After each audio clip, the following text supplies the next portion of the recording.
ইমানের মূল্য না বুঝে আজ আমি টুপি দাড়ি আবা কাবা সব কিছু রেখেও পবিত্র স্থানে বসেও আমি আমার ইমান বিক্রি করে দিচ্ছি মাত্র সামান্য কিছুর বিনিময়।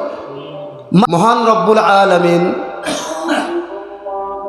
আমাদেরকে পবিত্র কালামুল্লাহ দান করেছেন। পবিত্র কালামুল্লাহ আল্লাহ তাআলা আমাদেরকে দান করেছেন আমাদের নবী সরকার দো আলমের মাধ্যমে। এই কালাম যদি কেউ শুরু থেকে শেষ পর্যন্ত পড়ে, এই কালাম বিসমিল্লাহ বা থেকে শুরু করে নাস পর্যন্ত কেউ যদি পড়ে তাহলে সে মানুষটা বেঈমান হতে পারে না। বলবেন কিভাবে সে মানুষটা বেঈমান হতে পারে? বলেন। এরপরও কেন বেঈমান আছে? এরপরে কেনই বা বেঈমান রয়েছে, কেনই বা মুনাফিক রয়েছে? এর পিছনে অনেক কারণ রয়েছে। তো কোরআনুল কারীমটা আমরা বুঝবো কোথা থেকে, ইলমটা জ্ঞানটা আমরা নিব কার থেকে? এই জিনিসটা আমরা জানি না। এই জিনিসটা আমরা না জানার কারণে সে কোরআন পড়েও বেঈমান হইতেছে, সে হাদিস পড়েও বেঈমান হয়ে যাইতেছে, ইমান হারা হয়ে যাচ্ছে। মৃত্যুর সময় চেহারার মধ্যে নূর থাকে না। নূর থাকবো কিভাবে? ইমানই তুই নাই। মানুষ ইমান হারা হয়ে যাচ্ছে। আমার ঘরের পাশে ইমান হারা হয়ে যাচ্ছে, আমার দোকানের পাশে ইমান হারা হয়ে যাচ্ছে, আমার মসজিদের পাশের মসজিদে ইমান হারা হয়ে যাচ্ছে, আমার মাদ্রাসার পাশের মাদ্রাসা ইমান হারা হয়ে যাচ্ছে। মাইক থেকে সেখানে বলে যাচ্ছে মানুষ, কিন্তু আমার আর খবর নাই, আমি সেই ইমানই বুঝি না, আমি তার পিছনে নামাজও পড়ি। এর মূল একটা কারণ, আহলে ইলম থেকে আমি ইলম নিতে পারি নাই। আহলে ইলম থেকে আমি ইলম নিতে পারি নাই। এই কথাটা আমি আলোচনার পূর্বে এই কারণে বললাম,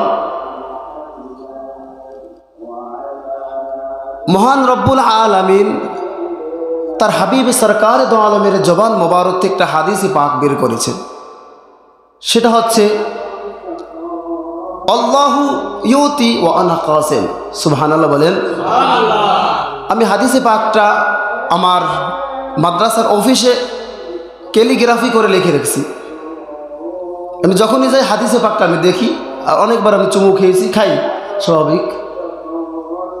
আল্লাহ তাআলা আমাকে দান করেছে, আমি রসুল আমার উম্মতদেরকে দান করি। আল্লাহ তাআলা আমাকে সকল জ্ঞান দান করেছেন, আমি আমার উম্মতদের মধ্যে বন্টন করে দেই। কাকে কতটুকু দেবে আমার নবী? কাকে কতটুকু দেবে বলেন? যে গোস্তাক তাকে আমার নবী দেবে? সে পুস্তক ভাবে, বই পুস্তকের মাধ্যমে ইলম অর্জন করতে পারে। নবী যে যেটা দেবেন সেটা সে পায় না। নবী যেটা দেবেন সেটা সে পায় নাই। সেটা যদি পেত তাহলে সে নবীর ইশকে জ্বলত। বদ আকীদা সে প্রচার করত না। বদ আকীদা সে প্রচার করত না। এই কথাটা বলার কারণ হয়েছে, এটা তো আমরা সকলেই মানি, আল্লাহ তাআলা তার নবীকে দেয়, নবী আমাদেরকে ইলম বন্টন করেন, জ্ঞান বন্টন করেন। সুবহানাল্লাহ বলেন। সুবহানাল্লাহি ওয়া বিহামদিহি সুবহানাল্লাহিল আযীম।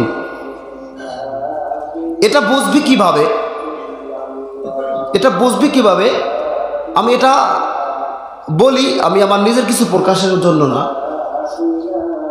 এটা হচ্ছে, আমি আপনার আহলুস সুন্নাত ওয়াল জামাতের মত ও পথ মতাদর্শের আগ পর্যন্ত মদিনাওয়ালা দেওয়া যে একটা ইলম, দেওয়া যে একটা নজরে করম, কসম করে বলি পাই নাই, ঘেরানো পাই নাই, কিছুই পাই নাই। কিন্তু এরপরই যখনই আমি কিতাব মোতালা করি, কিতাব মোতালা করার পরে পড়তে আমি একটা কিতাব মোতালা করি না। একটা কিতাব পড়ার সময় 5-7টা কিতাব পাশে থাকে, এটা খোলা ওটা খোলা, ওটা বিভিন্ন কিতাব পাশে থাকে।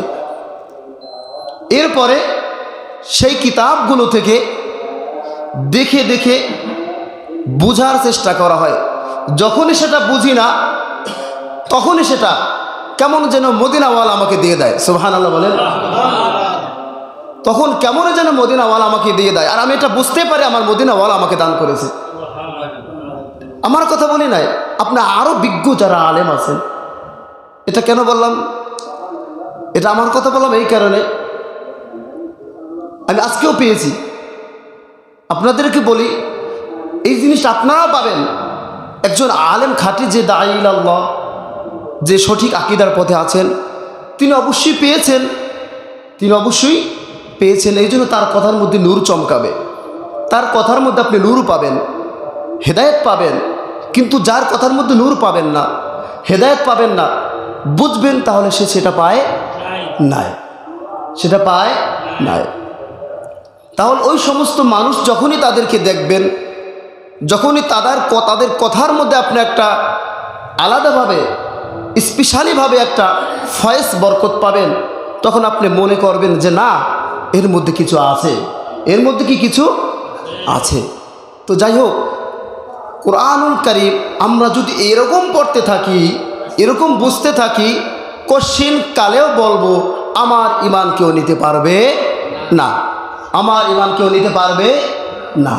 আর যদি আমি সেই রকম মানুষদের থেকে নসিহা শুনি, তাহলে আমার ঈমান কেউ নিতে পারবে না। আমার ঈমানের জন্য আমার মাকে যদি কেউ কোরবান করে দেয়, শেষ করে দেয়, আমি বলবো আমার ঈমান দেব না। আমার বাবাকে যদি কেউ শহীদ করে দেয়, আমি বলবো আমার ঈমান দেব না। দাদাকে শহীদ করবে, দাদিকে শহীদ করবে, আমি বলবো আমার ঈমান দেব না। আমার হাত কেটে ফেলবে, আমি বলবো ঈমান দেব না। পা কেটে ফেলবে, আমি বলবো ঈমান দেব না। আমার গর্দান উড়িয়ে দেবে, আমি বলবো ঈমান দেব না। বুকটা আমার ছিন্ন বিচ্ছিন্ন করবে, আমি বলবো ঈমান দেব না। আমার হৃদয় থেকে, আমার পেট থেকে নাড়ি ভুঁড়ি বের করবে, আমি বলবো ঈমান দেব না। আমার মাথা থেকে মগজ বের করবে, আমি বলবো ঈমান দেব না। কেন? ঈমানের মূল্যটা আমি বুঝছি। তখন আমি কি বলবো?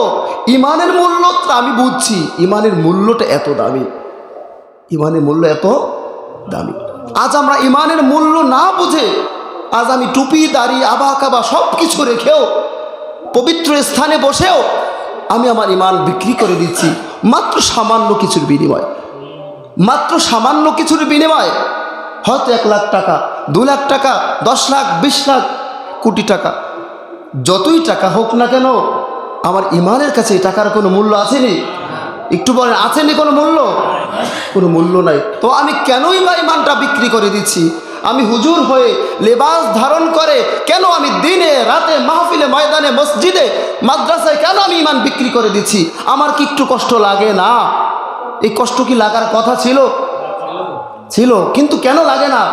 আমি তো ঈমানদারের ঘরে জন্ম দাবি করি, আমার বাবা ঈমানদার, মা ঈমানদার, দাদি ঈমানদার, দাদা ঈমানদার, 14 গোষ্ঠী সবাই ঈমানদার দাবি করি। আচ্ছা, তাহলে আমার কথার তো লাগাম থাকা দরকার ছিল কিনা বলেন? লাগাম থাকার দরকার ছিল, কেনই বা না